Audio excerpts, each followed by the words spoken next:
သာသနာတော်နှစ်2563နှစ်ကောဇာတက္ကရာ1382ခုနှစ်တဘိုးရဲလဆန်း2ရက်2020ပြည့်နှစ်ဇန်နဝါရီလ26ရက်တနင်္ဂနွေနေ့မန္တလေးတိုင်းဒေသကြီးချမ်းရီသာစံမြို့နယ်35လမ်း66-69လမ်းကြားရှမ်းသာရေးနာရေးအသင်းပရုံဧရိယာဓမ္မမန္တအတွင်ဆင်းကျင်းပပြုလုပ်အပ်သည်ရှမ်းတိုင်းရင်းသားများသာရေးနာရေးအသင်းမန္တလေးအလုပ်အမှုဆောင်ဖွဲ့၏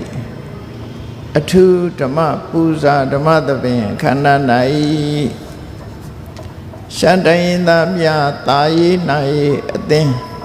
မန္တလေးနှင့်အလုပ်အမှုဆောင်ဖွဲ့မှကမကထပြုပြီးဥဆိုင်ဆိုင်ဒေါ်နန်းမြစိန်ပိုင် brothers မိသားစုတို့ဤအဝဒဒါနဓမ္မဒါနအဖြစ်ဖြင့်ဟောကြားအပ်သောတရားမြတ်တာမှုအကြောင်းတရားဒေသနာတော်ရှမ်းတိုင်းရင်းသားသာရေးနာရေးအသင်းအမှုဆောင်ဖွဲ့ကကျင်းပတဲ့ဒီနေ့ဓမ္မသဘင်ခန္ဓာမှာ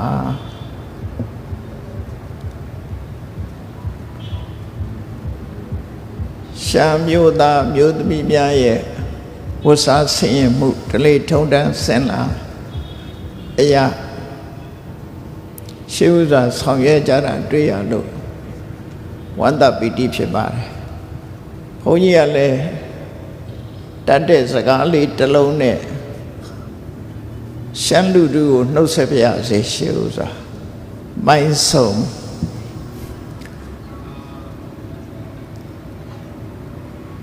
ပြည်တော်စုပွားတိုင်းရင်းသားတွေဟာတူနဲ့တူသွေးချင်းနှောပြီးတော့ဆွေတွေမျိုးတွေဖြစ်နေကြတာဆိုတာတော့ညင်းစရာမရှိပါဘူးဘုန်းကြီးတို့စင်ကူးမြို့နယ်ညောင်ပင်ရွာမှာမွေးဖွားခဲ့တာဖြစ်တော့လည်းပဲအဲ့ဒီစင်ကူးမြို့နယ်ညောင်ပင်ရွာကြီးတော်ကြီးတွေကရှမ်းသွေးပါတယ်လို့သိရတယ်ပေါ့။ဘာကြောင့်လဲဆိုရင်ဘုန်းကြီးတို့အဖိုးရဲ့အဖိုးဆိုပါတော့အဲ့ဒီအဖိုးရဲ့အဖိုးဟာရှမ်းမျိုးသမီးနဲ့အိမ်တော်ကြပြီးတော့အဲ့ဒီမျိုးဆက်ထဲမှာလူမျိုးရဲ့သွေးဆိုတာဒီတောင်များလိုပဲပေါ်တဲ့နေရာမှာပေါ်လာတတ်တယ်ပေါ့ဘုန်းကြီးတို့အမျိုးတွေက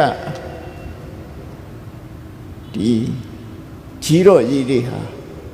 တကယ်ကိုရှမ်းပြည်ကရှမ်းမျိုးသမီးကြီးတို့သိရတာငယ်စဉ်ကမတမ်းမရှိပေမဲ့လို့မိဘတွေပြောတဲ့စကားအရရှမ်းသွေးပါတယ်လို့ဆိုရမှာဖြစ်တယ်တစ်ချိန်တုန်းကလည်းမြန်မာပြည်မှာပကံခေတ်ကုံဆုံးသွားတဲ့အခါမှာမြင်းဆိုင်ခေတ်ဆိုတာပေါ်လာတယ်အဲ့ဒီမြင်းဆိုင်မှာအုပ်စိုးတာကရှမ်းမင်းသားတွေအုပ်စိုးတာပဲဖြစ်တယ်တိဟသူရဥစနာကျော်စွာဆိုပြီးတော့အဲ့ဒါရှမ်းကြီးနောင်3ယောက်နောက်ဆုံးမှာမြင်းဆိုင်ကရွှေ့ပြီးတော့တိဟသူရနောက်ပိုင်းကျတော့တစည်းရှင်လို့ခေါ်တယ်ဆင်ပြူကိုစီးပြီးတော့ဘိသိက်ခန္ဓာဖြစ်လို့သူ့ကိုဆင်ပြူတစည်းရရှိပိုင်ဆိုင်လို့တစည်းရှင်ပညာခေတ်ကိုစတင်ပြီးတော့တည်ထွင်လာတယ်အဲ့ဒီချိန်တုန်းက ရှမ်းကြီးနောင်3ယောက်ပကံခေတ်ကြီးဟာကုံဆုံးလို့အာဏာကျသွားတဲ့အခါမှာရှမ်းကြီးနောင်3ယောက်ကပြန်ပြီးထူထောင်ခဲ့တာရှားဆိုရင်ရပြင်းဆိုင်ပင်ရအဲ့ဒီပင်ရတဲ့ပြီးတဲ့အခါမှာကြတော့တိဟသူရဘုရင်ဟာသောတာလပင်ရဒီလို့ဆိုတဲ့အတိုင်းမြန်မာတက္ကရာ684ခုနှစ်မှာပင်ရမြို့ကိုတည်ထောင်တာပဲဖြစ်တယ်အခုမန္တလေးလေဆိပ်ကြီးတရဦးလေဆိပ်ကြီးဒီနားမှာပင်ရဆိုတဲ့မြို့ဟောင်းရှိတယ်အဲ့ဒီမှာတည်ထောင်ပြီးတော့သူ့ရဲ့သားတော်တူဖြစ်တဲ့အသင်္ခရာစောယုံကစကိုင်းဘက်မှာဥဇနာတို့ကျော်စွာတို့ကသူ့ရာတို့ကိုဆက်ခံကြပင်ရမှာအသင်္ခရာစောယုံရဲ့မျိုးဆက်ဖြစ်တဲ့သင်္ခရာစောယုံရဲ့သမီးက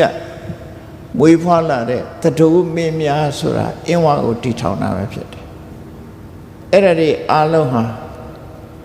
ရှမ်းသွေးပါတဲ့မင်းတွေပဲဖြစ်ပါတယ်အဲ့တော့ပြည်တော်စုမှာအခုလိုသွေးချင်းနှောပြီးတော့မိမိတို့ရဲ့ဓလေ့ထုံးတမ်းစင်လာဆိုတာကတော့ရှိကြတာဖြစ်လို့ဓလေ့ထုံးတမ်းစင်လာကိုဓလေ့တစားဆောင်းလျှောက်ကြအောင်မှာပဲဖြစ်တယ်ပေါ့မြန်မာနိုင်ငံမှာဒီပင်ရတို့စကိုင်းတို့အင်းဝတို့ဆိုတဲ့မြို့ကြီးတွေခေတ်ကြီးတွေကိုတည်ထောင်သွားတဲ့ပုဂ္ဂိုလ်တွေဟာအလုံးရှမ်းမင်းသားတွေပဲဖြစ်ပါတယ်ဒါရာဇဝင်ထဲမှာလည်းပဲဒီတိုင်းရေးထားတာရှိတယ်မြည်တို့ပဲဖြစ်စေမြန်မာတိုင်းရင်ဘွားတိုင်းရင်သားညီကိုတွေအလုံးဟာမြတ်စွာဘုရားရဲ့အဆုံးအမကိုယုံသေးလေးစားကြတဲ့ပုဂ္ဂိုလ်တွေဖြစ်လို့တူညီသောယုံကြည်ချက်ရှိတယ်လို့ဆိုပါတရားတရားအဖြစ်တူညီကြတယ်ကိုချင်းသီလတူညီကြတယ်စွန့်လွတ်မှုဆိုတာတူညီကြတယ်ဘုန်းကြီးတို့ငယ်စဉ်ကကြားမှုတယ်တမူရလို့တပည့်လူဒိုရှမ်းတောင်သူတူနိုင်ရိုးလားဆိုတဲ့ခုတော့ဆိုတာမကြောက်ဘူးငယ်စဉ်တော့အဲ့ဒီဟာခဏခဏဆိုကြတမူရလို့တပည့်လူဒိုရှမ်းတောင်သူတူနိုင်ရိုးလားအလှတန်းဝါဒနာပါရခြင်းဟာလည်းအလွန်ထင်ရှားတယ်လို့ပြောဘာပဲဖြစ်ဖြစ်ရှင်တွေကစိတ်နေသဘောထားတွေဟာအဓိကကြပါဘယ်လူမျိုးပဲဖြစ်ဖြစ်ကိုယ့်ရဲ့မျိုးနွယ် tradition ဆိုတာထိမ့်သိမ်းဆောက်ရှောက်ကြအောင်ကိုယ့်ရဲ့အစဉ်လာမပြတ်အောင်ကိုယ့်ရဲ့ဘာသာစကားကိုယ့်လူမျိုးတွေရဲ့ထုံတန်းစင်လာယဉ်ကျေးမှုဒါတွေဟာတမျက်တနူးထိမ့်သိမ်းဆောက်ရှောက်ဖို့အခွင့်အလမ်းရှိတယ်လို့ထိမ့်သိမ်းနဲ့ဆောက်ရှောက်ကြအောင်မှာဖြစ်တယ်ပြည်တော်စုမှာတမြေတဲ့နေတရေတဲ့တောက်ပြီးယုံကြည်မှုကိုးကွယ်ရဘာသာတရားချင်းတူညီနေကြတာဖြစ်လို့အလုံးချစ်ခင်မှုမေတ္တာတရားလေးစားမှုမျက်နှာမှု mutual respect လို့ခေါ်တယ်အချင်းချင်းပြန်မှန်လေးစားမှုဆိုတာတွေနဲ့လက်တွဲညီညာကောင်းတူဆိုးတူဒီလိုနေထိုင်ကြတာပဲဖြစ်ကြလို့ရဗုဒ္ဓရဲ့အဆုံးမအုပ်မှာအဆုံးမအောက်မှာရှမ်းရဲ့ဗမာရဲ့ကရင်ကချင်ဆိုတဲ့အမျိုးတွေကွဲပြားခြားနားမှုမရှိဘဲနဲ့ တူညီသောမြတ်ဗုဒ္ဓရဲ့အဆုံးအမအောင်မှာယုံကြည်ကိုးကွယ်ကြတဲ့လိုက်နာကျင့်သုံးကြတဲ့တိုင်းရင်းသားညီကိုတွေဖြစ်နေတယ်ဆိုတာတော့ရှုံးမတန်တရားမရှိမြတ်စွာဘုရားရဲ့အဆုံးအမသည်မြန်မာပြည်ကတိုင်းရင်းသားအလုံးအတွက်မျှတာမကကမ္ဘာမှာရှိတဲ့လူမျိုးအလုံးအတွက်လည်းဖြစ်တယ်တနည်းအားဖြင့်မြတ်စွာဘုရားလောကမှာပွင့်လာတာဟာတကြ လူမျိုးကပွင့်လာတာဖြစ်တော့လေတကြ လူမျိုးအတွက်မဟုတ်ဘူးလောကမှာရှိသမျှအလုံးအတွက်မြတ်စွာဘုရားက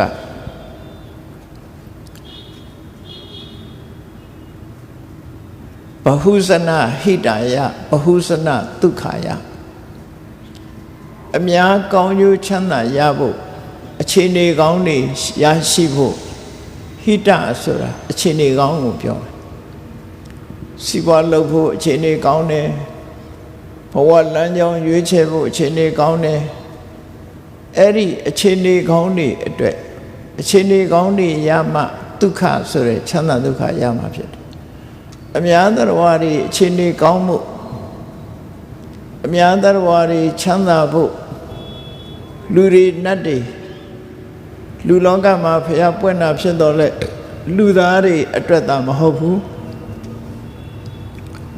31ဘုံမှာရှိကြတဲ့အသိဉာဏ်ရှိကြတဲ့သရဝါတွေအလုံးအတွက်ပွင့်တာဖြစ်လို့တူညီသောအကျိုးခံစားမှုကိုရရှိကြ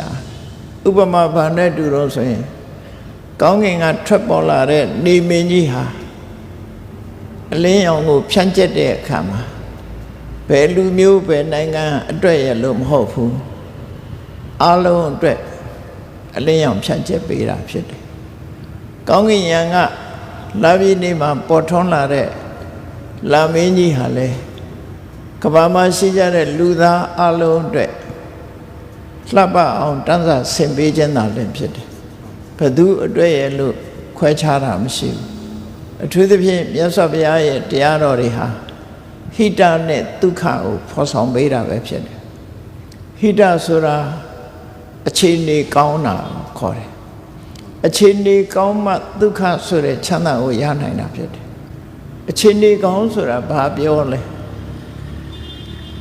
မလုံတဲ့နာကိုရှောင်ရှားခြင်းနဲ့လုံတဲ့နာကိုလှုပ်ဆောင်ခြင်းဒါကိုအခြေအနေကောင်းတယ်လို့ခေါ်တယ်ဘယ်လူမျိုးပဲဖြစ်ဖြစ်မလုံတဲ့နာလုံနေသမျှဆင်းရဲဒုက္ခနဲ့ကြုံတွေ့နေမှာဖြစ်တယ်လုံတဲ့နာမလုံသေးသမျှချမ်းသာဒုက္ခကဆုံးရှုံးလက်လွတ်ဆုံးရှုံးနေမှာပဲဖြစ်တယ်ဒါကြောင့်မို့ဟိတဆိုတဲ့အခြေအနေကောင်းဟာ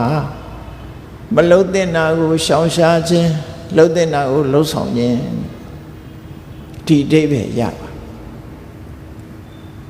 အဲ့တော့အခြေအနေကောင်းဆိုတာစီးပွားရှာမဲ့ချိန်စီးပွားရှာတယ်တရားမျှတတဲ့စီးပွားကိုရှာတယ်ကိုချင်းသီလမပြည့်စီးပွားရှာတယ်ဒါအခြေအနေကောင်းတွေပညာသင်ရမယ့်အချိန်ပညာသင်တယ်ဒါအခြေအနေကောင်းတွေကိုလူမျိုးကိုဘာသာစကားကိုယဉ်ကျေးမှုကိုထိမ့်သိမ်းစောင့်ရှောက်တယ်ဒါအခြေအနေကောင်းတွေ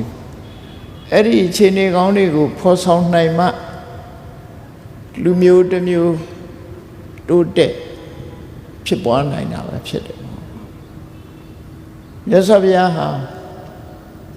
လူသားတို့ရဲ့ဘာသာစကားဖြစ်တဲ့တဝန်းတလျာတစိတ်တသေးသားမှာရှိတဲ့မဂရတိုင်းကဘာသာစကားနဲ့တရားဟောတာဖြစ်တော့လည်းပဲမြတ်စွာဘုရားရဲ့စကားဟာအံ့ဩဖွယ်ကောင်းတာကတက္ကတက္ကဘာသာနုရူပံသောတပဋ္ဌမာဂိသန္တံမြတ်စွာဘုရားကဟောလိုက်တဲ့တရားသည်တဲ့လူမျိုးတိုင်းနားရဲရောက်သွားတဲ့အခါမှာသူ့ဘာသာစကားနဲ့သူနားလဲသွားတယ်လို့သူဆိုတယ်တချို့ကတွေးကောင်းတွေးမယ်ဖြစ်နိုင်ပါမလားခဏခေတ်မှာဘယ်ဘာသာနဲ့ပဲစကားပြောတစ်ချက်ကလေးတတ်ထားလိုက်လို့ရှိရင်ဘာသာပြန်ပြီးသားကြားနေရတာဒါဖြစ်နိုင်တာတခုပြောတယ်နော်မြ မြတ်စွာဘုရားကြတော့အစွမ်းတကူကြီးမားတဲ့ပုဂ္ဂိုလ်ဖြစ်သည့်အတွက်ကြောင့်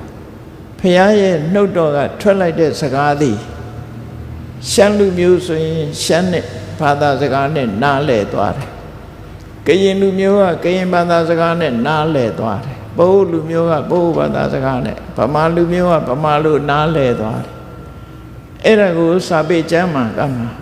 တက္ကဘာသာနုရူပံကိုယ့်ရဲ့ဘာသာစကားအားလျော်စွာသောတပဋ္ဌမဂ္ဂစ္ဆန္တံလူတွေရဲ့နားရဲရောက်ရှိသွားတယ်လို့သူဆိုတယ်ဒါကထူးဆန်းအံ့ဩဖွယ်ကောင်းအဲ့ဒါလို့နားလည်သွားပြီးတော့ရရှိလာတဲ့အကျိုးခံစားတဲ့အခါမှာလည်းပဲလူမျိုးဘာသာခွဲခြားခြင်းမရှိဘူးဥပမာပြောရမယ်ဆိုလို့ရှိရင်အထင်ရှားဆုံးကဘယ်လူမျိုးပဲစားထညက်ဆိုတာချိုတဲ့အရာသာဖြစ်သည့်အတွက်ကြောင့်ထညက်စားရင်တော့ချိုတဲ့အရာသာတွေးမှကြည့်ပါမယ်မြတ်စွာဘုရားရဲ့အဆုံးအမစကားဟာလိုက်နာသူအတွက်သာလင်ဖြစ်တယ်လိုက်နာသူအတွက်ဘယ်သူပဲလိုက်နာအကျိုးစီးပွားဖြစ်မှာမြတ်စွာဘုရားရဲ့မျိုးရိုးကိုကြည့်မယ်ဆိုရင်အိန္ဒိယမြောက်ပိုင်းရှေးခေတ်ကတော့ကောသလတိုင်းအပအဝင်တက္ကတိုင်းမှာ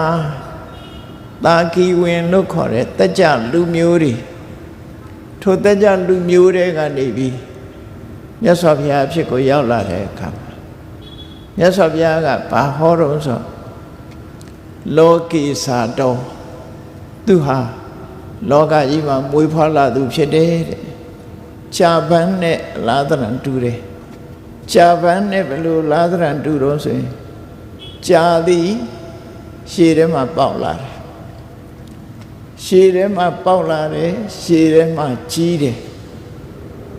ရှည်ထဲမှာဖူးတယ်ရှည်မျက်နှာပေါ်မြင့်တက်ပြီးတော့ရှည်မျက်နှာပြင်ကိုတန်းစားဆင်ပြီးတော့ကြာပန်းကြီးပွင့်တယ်သို့တော့ရှည်ထဲမှာပေါက်တဲ့ကြာပန်းကြာဘက်တွေဟာရှည်တွေနဲ့လူပြီးတော့ရေဆူပြီးတော့ပေးနေတာမရှိဘူးရှည်မဆူတဲ့အနေအထားမျိုးဖြစ်တယ်မြတ်စွာဘုရားဟာလည်းပဲလောကမှာလူသားတစ်ယောက်နဲ့ပေါ်လာလောကမှာပဲချီးပွားလာတယ်လောကမှာပဲ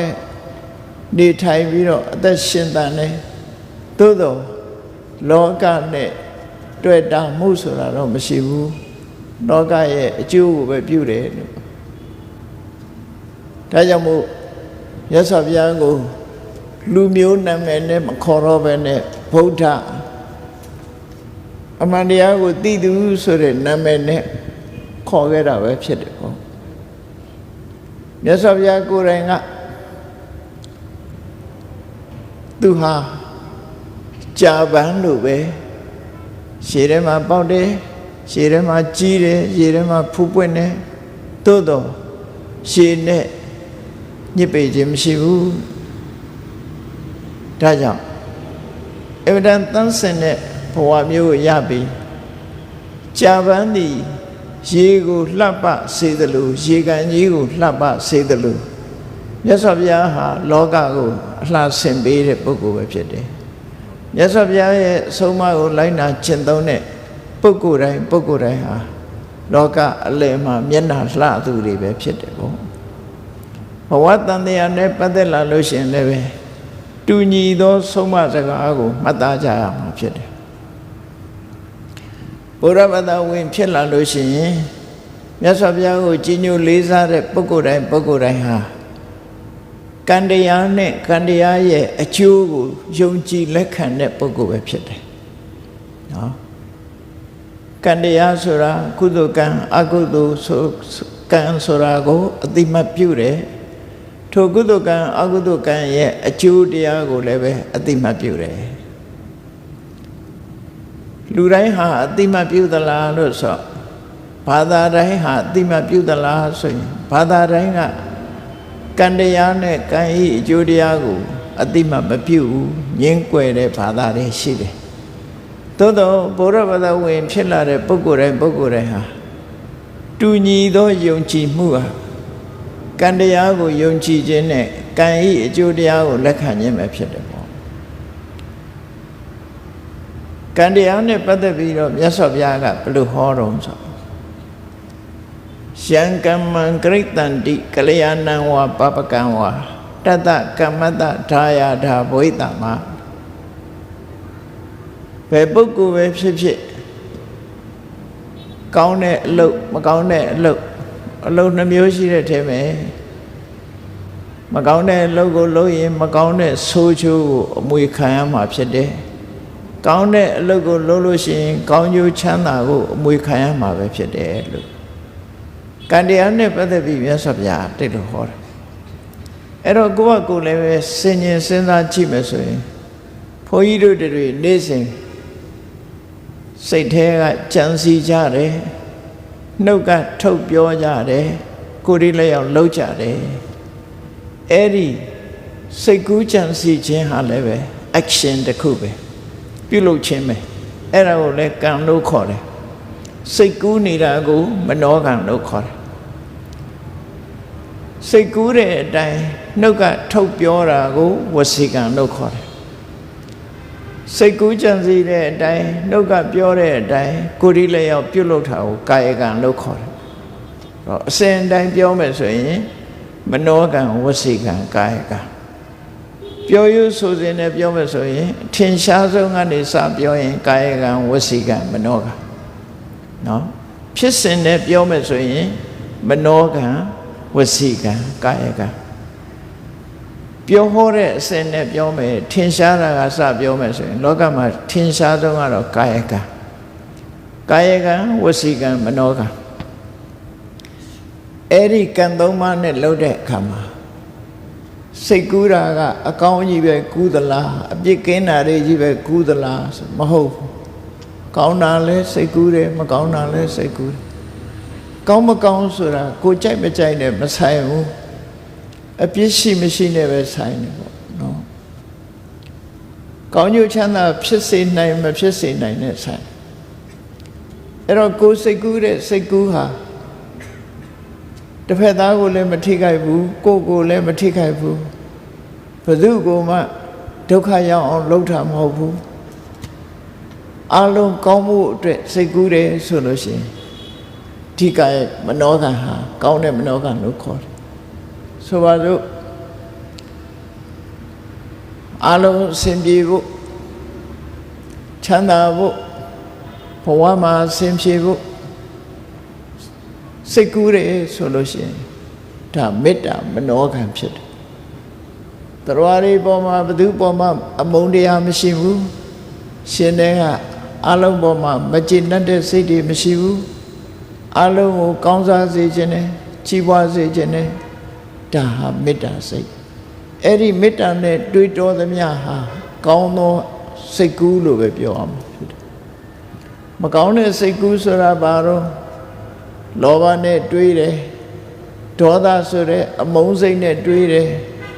မောဟဆိုတဲ့အမှန်မသိတဲ့စိတ်နဲ့တွေးတယ်အိတ်သားဆိုတဲ့တူကောင်းစားတာကိုမလိုလားတဲ့မရှုစိတ်နဲ့တွေးတယ်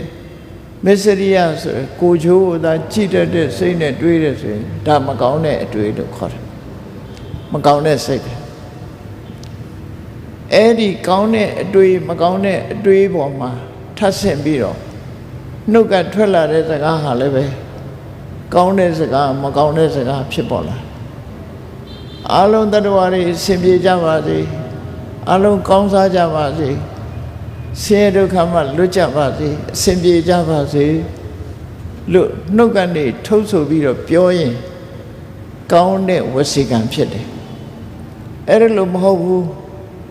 ဘယ်သူဖြင့်ဒုက္ခရောက်သွားပါစေဒီလူဟာကြည့်မရဘူးဒီလူဒုက္ခရောက်ပါစေခက်ခဲတွေကြုံပါစေလို့နှုတ်ကနေထုတ်ပြီးတော့ဘယ်သူတော့ဒုက္ခရောက်အောင်လုပ်လိုက်မယ်ဘယ်သူတော့ဆဲရိပ်လိုက်မယ်တိုင်းထွာလိုက်မယ်အဆက်ခွဲလိုက်မယ်ဆိုဒါမကောင်းတဲ့ဝစီကံဖြစ်သွားလိန်ပြောတယ်တုံးနဲ့တုံးမတွေ့အောင်ဂုံးတိုက်တယ်ဆဲတယ် အကျိုးမရှိတဲ့စကားတွေပြောတယ်ဒါမကောင်းတဲ့ဝစီကံလို့ခေါ်တယ်အဲ့ဒါလို့မဟုတ်ဘူးမန္တာကိုပဲပြောတယ်ဘယ်တော့မှလိမ်မပြောဘူးဘယ်တော့မှတယောက်နဲ့တယောက်မတည့်အောင်ဂျင်းမထည့်ဘူးနော်ချွန်တုံးမလုပ်ဘူးဒါဟောကောင်းတဲ့ဝစီကံတွေဖြစ်တယ်ဘယ်သူကမှမဆဲဘူးဆဲတိုင်းထွာမှုမလုပ်ဘူးရှင်ကြီးလိမ္မာစွာပြောတယ်အကျိုးနဲ့အကြောင်းနဲ့ဘဝမှာတန်ဖိုးရှိတဲ့စကားတွေကိုသာပြောတယ်ဆိုရင်ဒါကောင်းတဲ့ဝစီကံလို့ခေါ်တယ်မြတ်စွာဘုရားကဆုံးမတယ်လူတိုင်းဟာအရာစကားနဲ့ပြောမယ်ဆိုရင်ပါဇက်ပါတယ်ပါဇက်ကဘာလှုပ်ထတော့လို့မေးလို့ရှိရင်ထမင်းစားဖို့နဲ့စကားပြောဖို့ပဲတချင်းဆိုဖို့ဆိုတာစကားပြောတဲ့ထဲမှာပါသွားပြီလို့သတ်မှတ်ပြီးတော့နော်တချင်းလဲဆိုလို့ရတာပေါ့အဲ့တော့အချင်းညုတ်ပြောမယ်ဆိုရင်ပါဇက်ဆိုတာထမင်းစားဖို့နဲ့စကားပြောဖို့ထမင်းစားတဲ့အခါမှာစားတဲ့နာမစားပဲနဲ့မစားတဲ့နာစားရင်ဒုက္ခရောက်မှာပေါ့စီဂျူရီရှေ့တဲ့နဲ့အချိုးတွေစားချိုးစီဂျူတက်သွေးတို့ရှေ့တဲ့နဲ့အငန်းနေစားသွေးတို့တက်မှာပေါ့ဘိုင်းနာမဲ့အစားဘိုင်းနာမှာပေါ့ဆိုးကျိုးတွေဖြစ်မှာအဲ့တော့အစာစားဖို့ထားတဲ့ပါဇက်ကလည်းပဲစီကံနဲ့စားဖို့လိုတယ်ပေါ့စီကံမဲ့လိုက်တာနဲ့တပြိုင်နက်ကိုယ်ဒုက္ခရောက်ဖို့ပဲဒါထင်ရှားတယ်လေအေးထို့တူပဲစကားပြောတဲ့အခါမှာလည်းပဲမြတ်စွာဘုရားကသင်ထားတယ်သိချာမှတ်သားထားဖို့လိုတယ်ကိုစီကံတတ်မှတ်ဖို့လိုတယ်ငါတဦးတယောက်နဲ့စကားပြောမယ်ဆိုရင်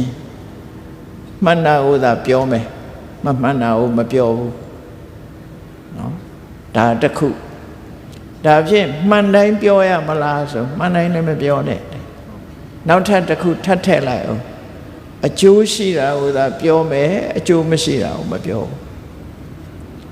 အဲ့တော့နှစ်ချက်ရသွားပြီကိုပြောတဲ့စကားသည်မှန်လဲမှန်ရမယ်အကျိုးလည်းရှိရမယ်တစ်ဖက်သားအတွက်အကျိုးဖြစ်ရဟုတ်ပြီမှန်လဲမှန်တယ်အကျိုးလည်းရှိတယ်အချိန်မရွေးပြောမလားဆိုပြောတဲ့အချိန်ကြမှာပြောမယ်ဟောသုံးခုနော်မှန်တာကိုသာပြောမယ်အကျိုးရှိတဲ့ဟာကိုသာပြောမယ်ပြောရင်လည်းပြောတဲ့အချိန်ရောက်မှပြောမယ်မပြောတဲ့အချိန်မှာမပြောနဲ့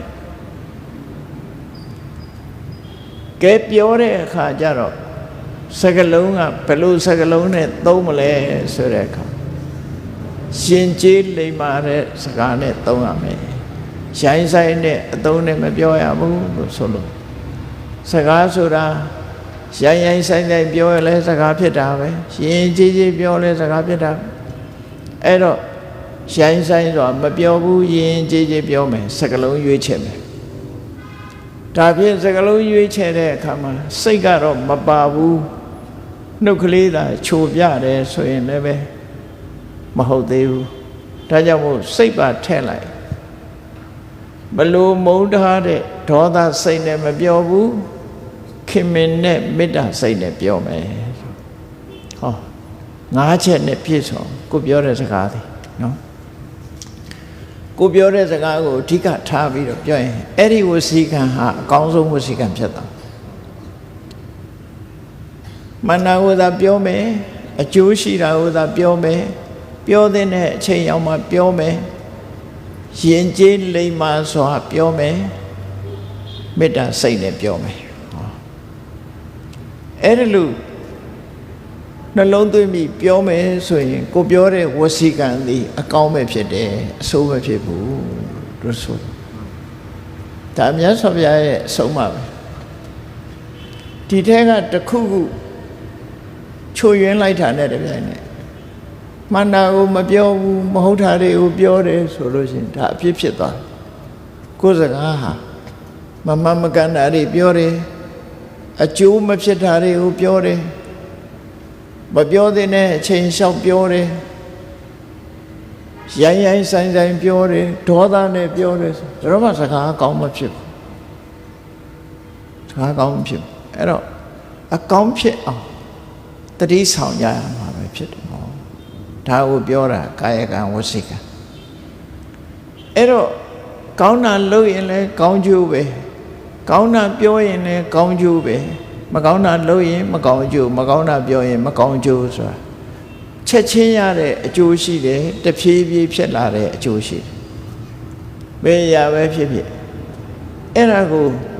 လက်ခံယုံကြည်တဲ့ဝါဒကမ္မဝါဒလို့ခေါ်တယ်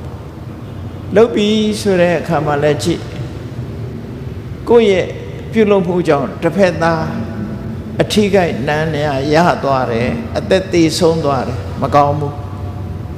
နော်ကိုလှုပ်လိုက်လို့တစ်ဖက်သားနစ်နာသွားတယ်မကောင်းဘူးကိုလှုပ်လိုက်လို့တစ်ဖက်သားရဲ့စီးပွားဥစ္စာပစ္စည်းတွေဆုံးရှုံးသွားတယ်မကောင်းဘူးကိုလှုပ်လိုက်လို့တစ်ဖက်သားဂုဏ်သိက္ခာကျဆင်းသွားတယ်လူကြားတဲ့အရှက်ရသွားတယ်မကောင်းဘူးခုနကဆောက်တည်သွားတဲ့အထက်မှာပြောမယ်ဆိုရင်ပါဏာတိပါဒအဒိဏဒါနကာမေတုမိစ္ဆာစာအဲ့ဒါကိုလုံးလိုက်လို့တစ်ဖက်သားထိခိုက်သွားတာပါဏာတိပါဒကိုလုံးလိုက်လို့တစ်ဖက်သားရဲ့ပစ္စည်းဥစ္စာတွေဆုံးရှုံးသွားတယ်အဒိဏဒါနကိုလုံးလိုက်လို့တစ်ဖက်သားသိက္ခာကျပြီးလူလေကောင်မှအရှက်ရသွားတာကာမေတုမိစ္ဆာစာဟောအဲ့ဒါကရှောင်လိုက်ပြီဆိုရင်ကောင်းတဲ့ကာယကံဖြစ်တယ်မရှောင်ဘူးဆိုရင်ဆိုးတဲ့ကာယကံဖြစ်တယ်ဘုရားဘာသာဝင်တိုင်းအတွက်မြတ်စွာဘုရားသည်ကောင်းတဲ့အလုံးနဲ့မကောင်းတဲ့အလုံးအခုပြောတဲ့တည်းမှာ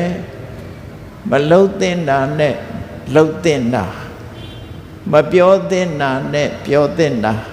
မတွေးသင့်တာနဲ့တွေးသင့်တာနှမျိုးခွဲခြားထားပြီးတော့မတွေးသင့်တာဆိုရင်မတွေးပါနဲ့မပြောသင့်တာဆိုရင်မပြောပါနဲ့မလှုပ်သင့်တာဆိုရင်မလှုပ်ပါနဲ့ဟောလှုပ်သင့်တာတွေးသင့်တာကိုတွေးပါပြောသင့်တာကိုပြောပါလှုပ်သင့်တာကိုလှုပ်ပါလို့ဆိုကောင်းတဲ့ကာယကံဝစီကံမနောကံဖြစ်တယ်ပေါ့ကောင်းတဲ့အရာလုပ်လို့ရှိရင်ကောင်းကျိုးချမ်းသာဟာဒီပြုလုပ်ခြင်းကြောင့်ဖြစ်ပေါ်လာမှာဖြစ်တယ်အဲ့ဒါကိုလက်ခံယုံကြည်တာကမ္မဝါဒဘုရားဘာသာဖြစ်လာလို့ရှိရင်လက်ခံယုံကြည်ရမှာပဲဖြစ်တယ်ပေါ့ဒီအချက်မှာလူမျိုးဘာသာခွဲခြားမှုဘာတစ်ခုမှမရှိဘူးတဘာဝတရားအောက်မှာတူညီတယ်အဘောယန္တာခွဲခြားနေကြတာဖြစ်တယ်အားလုံးဟာလူဆိုသမျှရှုံးတဲ့နာနှစ်ခုပေါင်းစပ်ထားတဲ့အရာသာဖြစ်တယ်ထိုပေါင်းစပ်ထားတဲ့လူသားကိုပဲရှုံးတဲ့နာလို့မမြင်မဲနဲ့ဘယ်သူပဲပဲဝါပဲခွဲခြားလာတဲ့အခါမှာအဆိုးတရားတွေဟာဖြစ်ပေါ်လာနိုင်တယ်ပေါ့ဒါကြောင့်မို့အလုံးခြုံငုံကြည့်လိုက်မယ်ဆိုရင်မြတ်စွာဘုရားရဲ့ဆုံးမသဘာဝတရားတွေဟာအလုံးရဲ့အတွက်ဖြစ်တယ်ဒါကြောင့်အနှစ်ချုပ်အနေနဲ့ဒီကနေ့ဟောပြောချင်တာကတရားမြတ်တာမှုဆိုတာနော်မတရားမှုနဲ့တရားမြတ်တာမှုတရားမြတ်တာတယ်မတရားဘူးဆိုတာရဲ့ဒီနှစ်ခုကဘာကြောင့်ရှိနေတာလဲလူသားတွေရဲ့အလဲမှသာမဟုတ်တတ္တလောကကြီးတစ်ခုလုံးမှာတရားမြတ်တာမှုဆိုတာပါဠိလိုဓမ္မစရိယာရှမ်းမျိုးသားတွေအတန်ထွက်မယ်ဆိုရင်ဓမ္မจริယာလို့ထွက်မှာတယ်နော်ဓမ္မจริယာဓမ္မစရိယာဆိုတာတရားမြတ်တဲ့အကျင့်တရားနိလန်အတိုင်းကျင့်သုံးမှုဓမ္မစရိယာလို့ခေါ်တယ်သမစရိယာဆိုတာမြတ်မြတ်တတလှုပ်ဆောင်ကျင့်သုံးမှုဒီဓမ္မစရိယာ သမစရိယာမြတ်တပြီးတော့တရားမြတ်တမှုဟာဘာကြောင့်ဖြစ်အကြောင်းမဲ့ဖြစ်လာသလားအဲ့ဒါရဲ့ဆန့်ကျင်မဲ့မတရားမှုနဲ့မမြတ်တမှုဆိုတဲ့ဘာကြောင့်ဖြစ်လာအကြောင်းမဲ့ဖြစ်တာလားမြတ်စွာဘုရားမတရားမှုကိုအဓမ္မစရိယာလို့မမြတ်တမှုကိုဝိသမစရိယာလို့ဒီစကားနဲ့သုံးပြီးတော့ဟောတာဖြစ်တယ်မမြတ်မတဖြစ်တာဘာကြောင့်ဖြစ်ရမတရားတာဘာကြောင့်ဖြစ်လာအကြောင်းမဲ့ဖြစ်တာမဟုတ်ဘူးတဲ့ဒီမေခွန်းနဲ့ပတ်သက်ပြီးတော့မြတ်စွာဘုရားဟာဝေသာလိနိုင်ငံမဟာဝနဆိုတဲ့တောအုပ်ကြီးထဲမှာရှိတဲ့ကုတ္တခါရသာလာဆိုတဲ့ကျောင်းမှာသတင်းသုံးနေတဲ့အချိန်အဲ့ဒီဝေသာလိမှာအုပ်စိုးတဲ့မင်းနေထဲမှာမဟာလိဆိုတဲ့လိဆွေမင်းသားကြီးဟာထင်ရှားတယ်အဲ့ဒီမဟာလိဆိုတဲ့လိဆွေမင်းသားခေါင်းဆောင်တဦးဖြစ်တယ်သူကမြတ်စွာဘုရားစီရောက်တဲ့အခါမှာမေကွန်းမေးတယ်အဲ့ဒီမေကွန်းကိုမြတ်စွာဘုရားဖြေထားတယ်သူမေးတဲ့မေကွန်းကဘာတော့ဆိုရင်လောကမှာတဲ့ဆိုးရုပ်တဲ့အလုပ်တွေတရားမမျှတတဲ့မတရားမှုလုပ်ရက်တွေဘာကြောင့်ဖြစ်နေရသလဲဒီမေကွန်းကိုအရင်မေးတယ်နောက်ပြီးတဲ့အခါမှာတရားမျှတမှုနဲ့ဆိုတဲ့အလုပ်တွေရောဘာကြောင့်ဖြစ်နေရသလဲမတရားမှုတွေကဘာကြောင့်ဖြစ်သလဲတရားမျှတမှုတွေကရောဘာကြောင့်ဖြစ်နေသလဲမြတ်စွာဘုရားကိုဒီမေကွန်းမေးတာအဲ့တော့မေးတော့မြတ်စွာဘုရားဘာနဲ့ဖြေခဲ့သလဲဆိုတာကိုမှတ်သားဖို့ဒီကနေ့နော်ဒီသုတ်တန်ကမဟာလိသုတ်တန်လို့ခေါ်တယ်သူ့နာမည်နဲ့ပဲပေးထားတာနိကေ9ရက်ထဲမှာအင်္ဂုတ္တရနိကေလို့ဆိုတဲ့သုတ်ပေါင်း9000ကျော်ရှိတဲ့နိကေထဲမှာမှတ်တမ်းတင်ထားတာဖြစ်တယ်အချက်10ချက်ပါတာဖြစ်သည့်အတွက်ကြောင့်တတကနိဗ္ဗာန်လို့ခေါ်တဲ့10စုသတ်မှတ်ထားတဲ့အခန်းထဲမှာပါရှိတယ်ပေါ့နော်အဲ့ဒီမှာပထမဆုံးတရားမမျှတမှုမလုံးတဲ့အလုပ်တွေကိုလုပ်နေမှုတွေဟာဘာကြောင့်ဖြစ်သလဲမကောင်းတဲ့ဘက်ကိုအရင်မေးတော့မြတ်စွာဘုရားဖြေတာလေးကိုအချင်းချုပ်လေးပဲမှတ်ကြည့်လိုက်တရားမမျှတမှုတွေဖြစ်နေတဲ့အဓိကအကြောင်းရင်းကဘာလဲလို့ဆိုရင်နံပါတ်1ကလောဘလူတွေရဲ့စိတ်ထဲမှာလိုချင်တတ်မဲ့မှုလောဘဆိုတာတရားတဲ့လောဘဆိုတာမရှိဘူးလောဘမှန်ရင်မတရားတဲ့လောဘကြီးပဲအကုန်နော်ဘာကြောင့်မတရားဘူးလို့ပြောတာတွေ့တာမှုတွေလိုချင်မှုတွေသိမ့်ပိုက်မှုတွေဟာဒါလောဘတွေပဲဒီကနေ့ခေတ်တေချာစဉ်းစားကြည့်လိုက်အနောက်တိုင်းနိုင်ငံတွေမှာဘာကြောင့်လက်နက်ကြီးတွေတကားကားနဲ့စစ်ပြင်နေကြလဲသိလားအမေရိကန်ကအီရတ်ကိုဘာကြောင့်ဝင်တိုက်တယ်လဲနော်ရခိုင်တော့ကနိုင်ငံတွေကိုဝင်ရောက်ပြီးတော့တိုက်တယ်ဘာကြောင့်တိုက်လဲ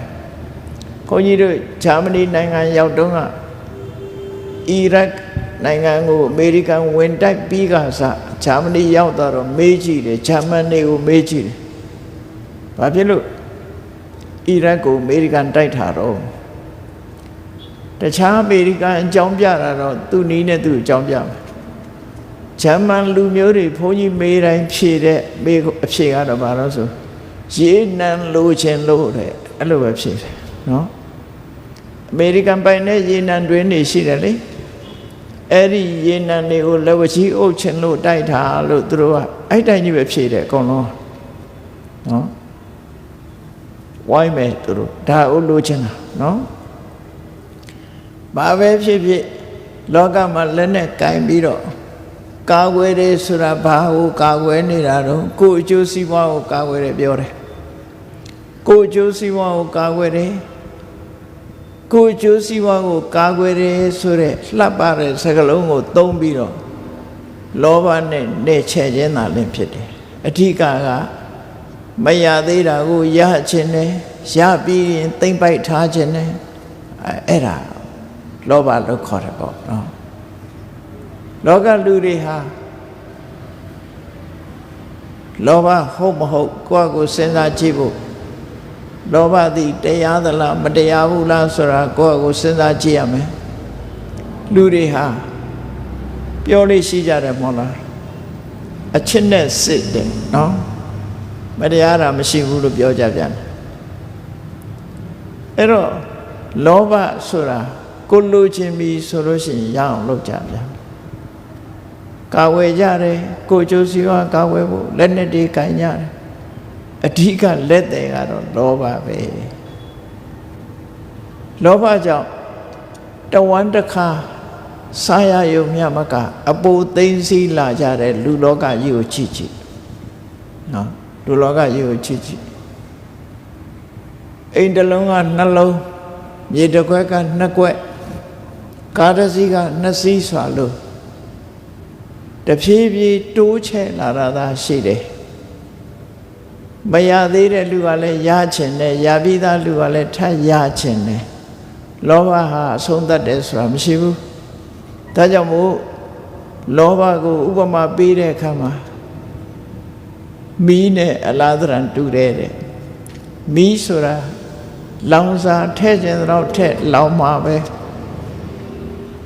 မီးကမလောင်နိုင်တော့ဘူးတော်တော့နောက်ထပ်မထဲ့ကြနဲ့တော့လို့ဘယ်တော့မှမငြင်းဘူးထဲ့သမျှသူ့လောင်မှာပဲနောက်တစ်ခုကပင်လယ်ကြီးနဲ့အလားသဏ္ဍာန်တူတယ်ပင်လယ်ထဲလည်းမြစ်တွေချောင်းတွေကရေတွေကစီးဝင်တယ်ပင်လယ်ကြီးကမငြင်းဘူးမတတ်နိုင်တော့ဘူးငါစီမစီးဝင်လာကြနဲ့တော့ငါမဆန်းတော့ဘူးလို့မပြောဘူးလာသမျှလက်ခံတာလောဘရဲ့သဘောဟာအဲ့တိုင်းပဲတဲ့နော်လာသမျှလက်ခံမယ်ဘီလီယံနာကနေဘီလီယံနာထရီလီယံနာနော်အဲ့လိုလူတွေဟာလောဘဆိုတာအတော်တတ်သွားတာမရှိဘူးဒီလိုဆိုလို့တယ်ပေါ့လောဘအတော်မတတ်လို့ကိုယ်ပိုင်ဆိုင်မှုတွေကိုတိုးချဲ့ကာကွယ်ဖို့ရလက်နဲ့တွေတိုးချဲ့နေလူလောကကြီးဖြစ်နေတာကိုကြည့်တရားမမျှတမှုတွေဟာကြီးပွားတိုးတက်လာတယ်အဲ့တော့မြတ်စွာဘုရားကဖြေလိုက်တာလောဘကြောင့်လို့ဒီလိုပဲဖြေလိုက်တယ်လောဘသည်တရားမျှတမှုကင်းမဲ့တာတွေကိုမမျှတမှုတွေကိုဖြစ်စေတယ်လို့ဒီတလုံးနဲ့ပဲဖြေထားတာ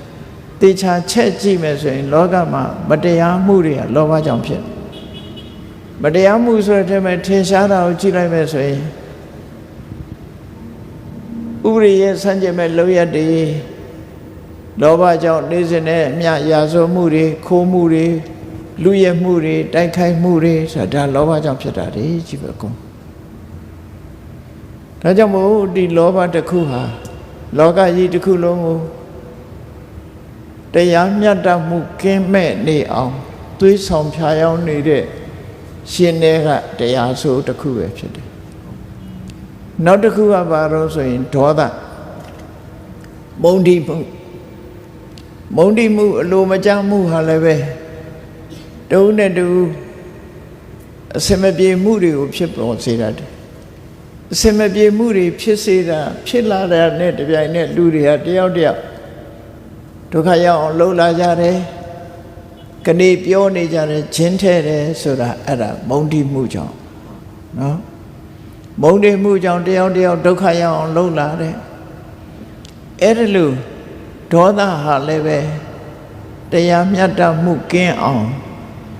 ဖြစ်စေတဲ့အကြောင်းတရားတွေမှာကြီးမားတဲ့အရာတစ်ခုဖြစ်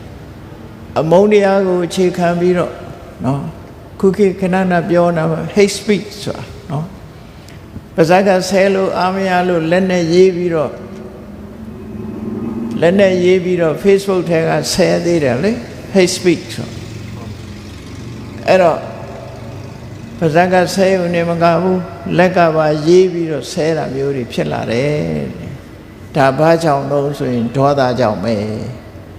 လောကလူတွေတယောက်နဲ့တယောက်မတည့်ကြဘူးဒုက္ခပေးကြတယ်ဆိုတာဒေါသပဲဒီဒေါသသည်တရားမမျှတမှုတွေကိုဖြစ်ပေါ်စေတယ်နောက်တစ်ခုကဘာလို့ဆိုရင်မောဟဆိုတာလှုပ်တဲ့နာနဲ့မလှုပ်တဲ့နာပြောတဲ့နာနဲ့မပြောတဲ့နာတွေးတဲ့နာနဲ့မတွေးတဲ့နာကိုမရွေးချယ်တတ်တာနော်တမန်အပြင်လူတွေကကိုယ့်ကိုသိတယ်လို့ထင်တယ်မသိ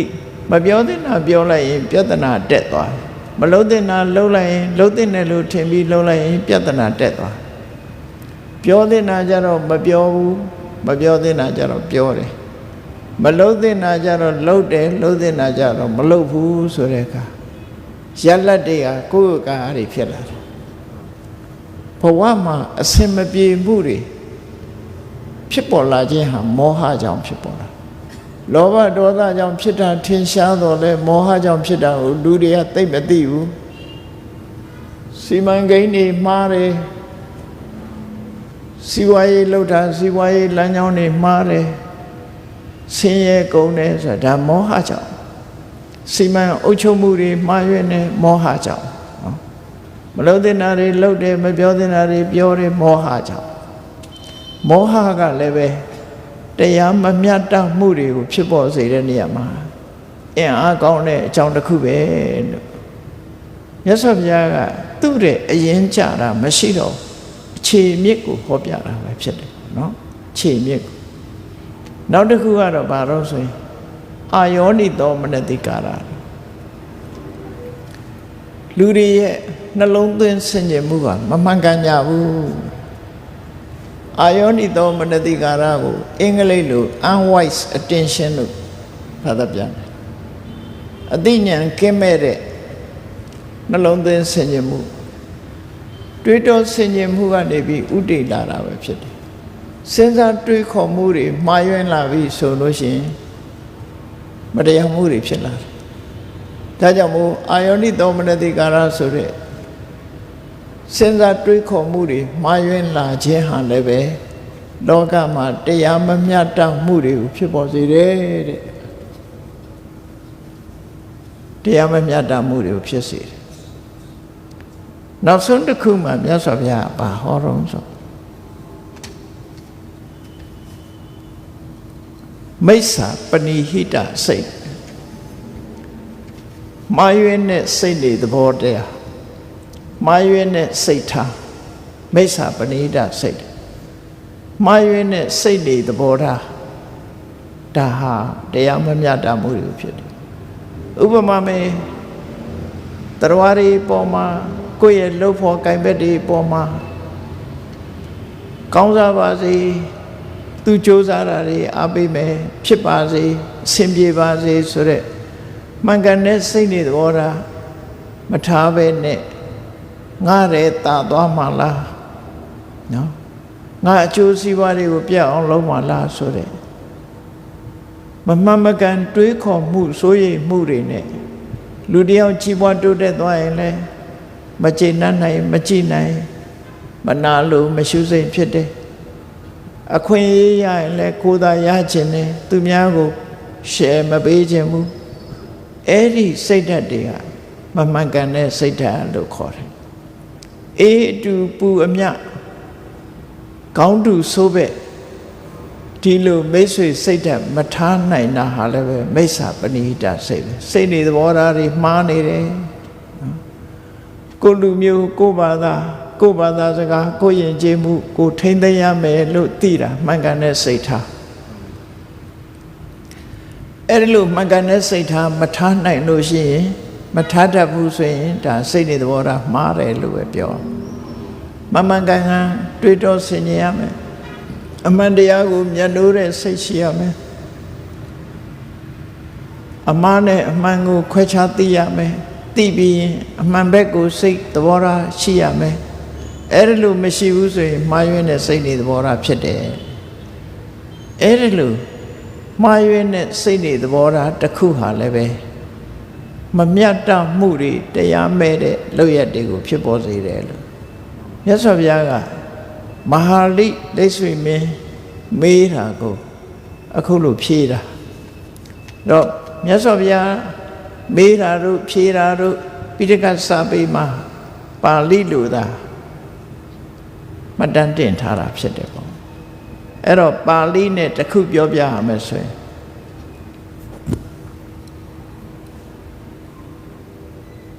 လောဘော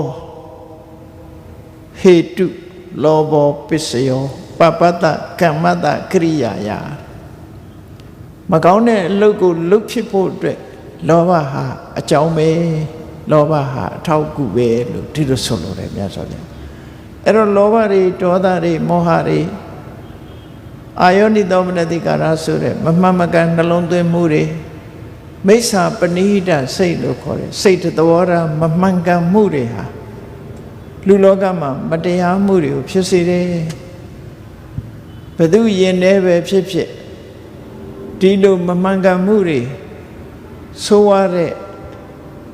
လောဘဒေါသမောဟဆိုတဲ့တရားတွေကိုယ့်ရင်ထဲမှာရှိနေသမျှကာလပတ်လုံးလောကကြီးမှာမ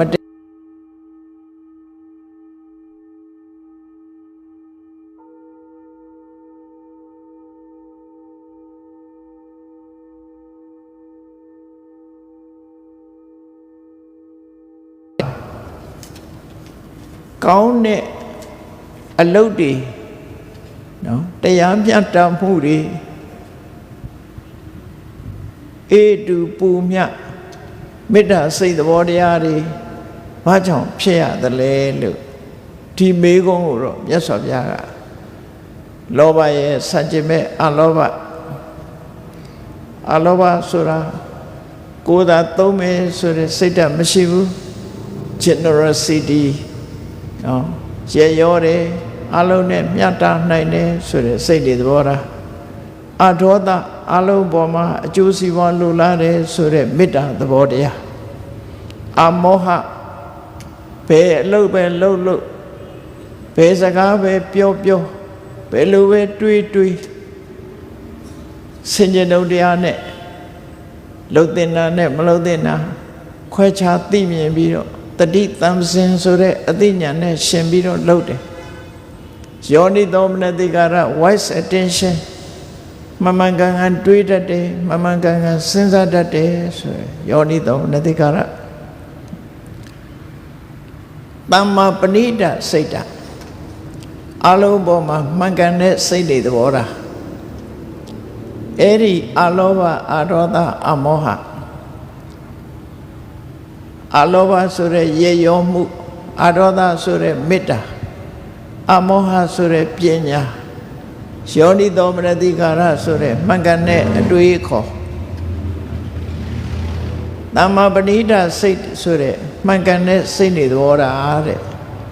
အဲ့ဓာတွေရှိပြီဆိုရင်လောကမှာတရားမြတ်တာမှုတွေဖြစ်လာနိုင်ပါတယ်အဲ့တော့မြတ်စွာဘုရားကဏိကုံးချုပ်အနေနဲ့ဘာပြောလိုက်လဲဆိုရင်နှစ်ခုပေါင်းလိုက်တဲ့အခါမှာအကောင်းနဲ့အဆိုးဘက်ကို5မျိုးအကောင်းဘက်က5မျိုးအဆိုး5မျိုးကလောဘဒေါသမောဟအာယောနိသောမနတိကာရမိစ္ဆာပဏိဟိတစိတ်အကောင်းဘက်ကအလောဘအဒေါသအမောဟ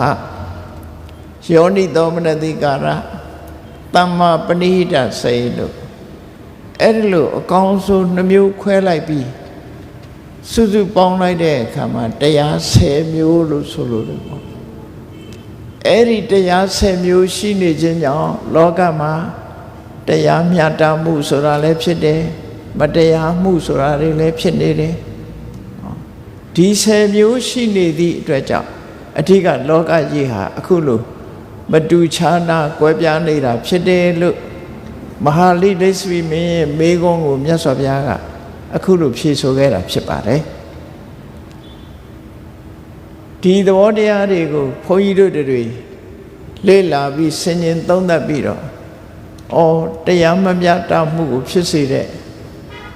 မဖြစ်အောင် တို့တွေဘာတွေတတိဆောင်ရမလဲကိုယ့်ရင်ထဲမှာလောဘတွေမဖြစ်အောင်ဒေါသတွေမဖြစ်အောင်မောဟတွေမဖြစ်အောင်ဒါတွေတတိဆောင်ရမှာဖြစ်တယ်မှန်ကန်တဲ့အတွေ့ခေါ်တွေးနိုင်အောင်မှန်ကန်တဲ့စိတ်နေသဘောထားနိုင်အောင်တို့တွေကြိုးစားရမှာဖြစ်တယ်ဖယ်ရမယ့်ဟာဖယ်ရှားရမယ့်အရာတွေကိုတို့တွေဖယ်ရှားပြီးကိုယ့်ရင်ထဲမှာနော်ရေရောတဲ့တွေ့တာမှုကင်းပြီးရေရောတဲ့အလောဘချင်းချင်းပေါ်မှာမေတ္တာထားနိုင်တဲ့အဒေါသအရာရာကိုဆင်ခြင်သုံးသပ်နိုင်တဲ့အမောဟမှန်ကန်စွာတွေးတောနိုင်တဲ့ယောနိသောမနတိကာရမှန်ကန်တဲ့စိတ်နေသဘောထားဆိုတဲ့တမ္မပဏိဒစိတ်ဒါတွေကိုမွေးမြူခြင်းအပြင်တို့တွေတို့ဘဝတို့ရဲ့ပတ်ဝန်းကျင်မှာတရားမမျှတမှုတွေကကင်းဝေးပြီးတော့တရားမျှတမှုတွေကိုတည်ဆောင်းနိုင်မှာဖြစ်တယ်ဆိုတာကိုမြတ်စွာဘုရားရဲ့အဆုံးအမနဲ့အညီလိုက်နာကျင့်သုံးကြရမှာဖြစ်ပါတယ်တရားချစ်ခင်သူတော်စင်ပြိဿအပေါင်းတို့မြတ်ဗုဒ္ဓရဲ့အဆုံးအမသည်အားလုံးအတွက်ဖြစ်တယ်လိုက်နာသူတွေရဲ့အတွက်ဖြစ်တယ်မြတ်စွာဘုရားရဲ့အဆုံးအမသည်ယောဂပျောက်စေတတ်တဲ့ဆေးနဲ့အလားတန်တူတယ်ဆေးသည်တောက်သူအတွက်ကျိုးဖြစ်တယ်မတောက်တဲ့ပုဂ္ဂိုလ်အတွက်ကျိုးမဖြစ်ဘူးမြတ်စွာဘုရားရဲ့အဆုံးအမကလည်းလိုက်နာကျင့်သုံးသူအတွက်ကျိုးဖြစ်တယ်ဒါကြောင့်တတိနဲ့ရှေးဥစွာဒီအချက်လက်တွေကိုအာယုစုဆိုင်မှတ်သားထားပြီးအသိပညာနဲ့အ내ဒိဗ္ဗေနားလဲတာ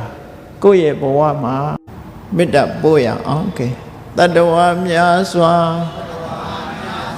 ပေးရန်กว่าချမ်းသာကြပါစေတတ္တဝါများစွာပေးရန်กว่าချမ်းသာကြပါစေမေတ္တာရည်ချမ်းသုံးငါဖြံငြိမ်းချမ်းကြပါစေ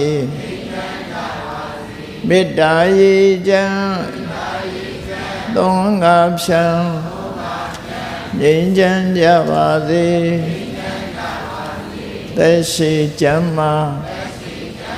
စိတ်ချမ်းသာတို့ရဆန္ဒပြည့်ပါစေသက်ရှိကျမ်းမာ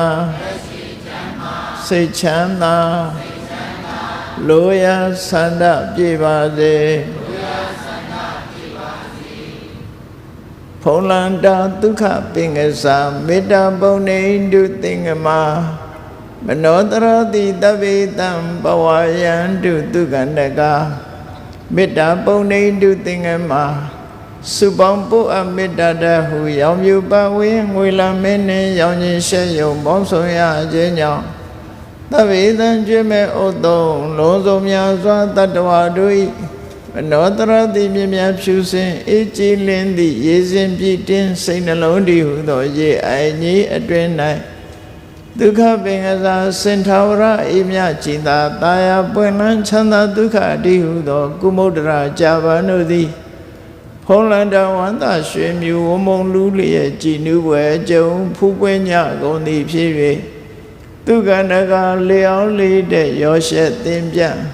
ပိဋိတိဟုသောယနံတို့သည်